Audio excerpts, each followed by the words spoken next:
The Lives of the Saints by the Reverend Alban Butler, taken from the 4th edition, published in 1954. July 8th. Saint Withburge, Virgin.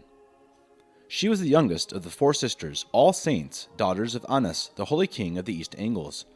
In her tender years she devoted herself to the divine service, and led an austere life in close solitude for several years at Holkham, an estate of the king, her father, near the sea coast in Norfolk, where a church, afterwards called Withburge, was built. After the death of her father, she changed her dwelling to another estate of the crown, called Dereham.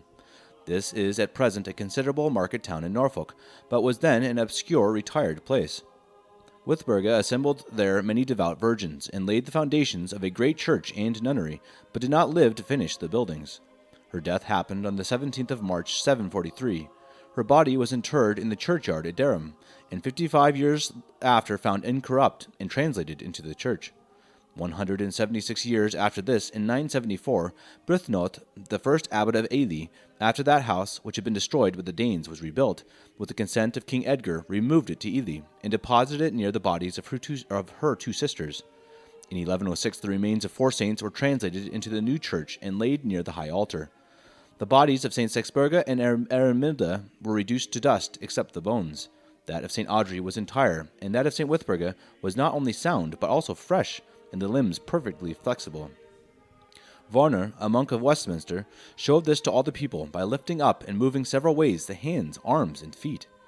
Herbert, Bishop of Thetford, was in 1094 translated his see to Norwich, and many other persons of distinction were eyewitnesses hereof. This is related by Thomas, monk of Ely, in his History of Ely, which he wrote the year following, in 1147. This author tells us that in the place where St. Withburge was first buried, in the churchyard of Dereham, a large, fine spring of most clear water gushes forth. It is to this day called St. Withburge's Well, was formerly very famous, and is paved, covered, and enclosed. A stream from it forms another small well without the churchyard.